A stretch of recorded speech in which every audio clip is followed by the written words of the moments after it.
कभी कभी होता है ऐसा ना, जीवन में कोई आया, किसी के किसी भी रूप में आए, तो लोगों के अंदर थोड़ा मोड़ा बदलाव आता है।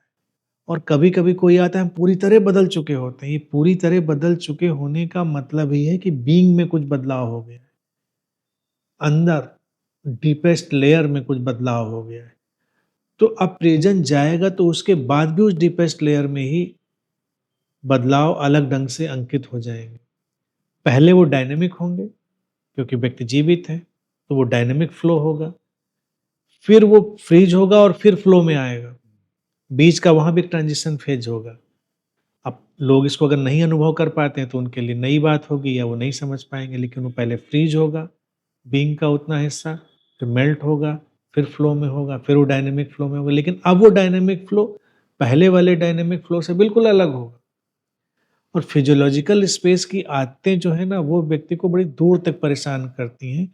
वो सांत्वनाओं के लिए उसने ढूँढा है, और उसका धार्मिक पहलू भी देखो तो समझ में आ जाएगा कैसे लोग अपने आप को धोखा भी देते हैं, अपने आप को छलते भी हैं, और उससे हासिल भी कुछ नहीं हो पाता। अब कोई ईश्वरीय सत्ता की परिकल्पना करता है, फिर उसकी मूर्ति बनाता है, फिर मूर्ति को वो खाना खिलाने की कोशिश करता है, फिर उसको सीने से लगा के घूमता है उसको लेकर। तो धार्मिक क्रियाकलापों में फिर ये सब दिखाई देने लगता है। कई लोग तो देखिए मूर्ति गोद में लेकर घूम रहे हैं। ये क्या है? ये बचपना है कि जो सटल है, जो सूक्ष्म है, जो हमारी बीइंग में होना चाहिए, उसको फिजियोलॉजिकल स्पेस में लाकर हम सोच रहे हैं हम कुछ भरपाई कर रहे हैं। हम भरपाई नहीं कर रहे हैं उसकी, उससे हमें कुछ मिलना नहीं है। अब हमारा परिजन भी गया तो हम उसकी मूर्ति बनाकर रखकर क्या उसको भोजन कराने लग जाएँ? क्या वो भोजन करेगा? करेगा तो नहीं। इससे संतुष्टि क्या मिलेगी? कोई संतुष्टि नहीं मिलेगी।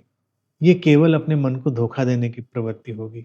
और यही देखिए कर्मकांडों में भी लोग करते हैं, खाना निकाल के रखने जाते हैं।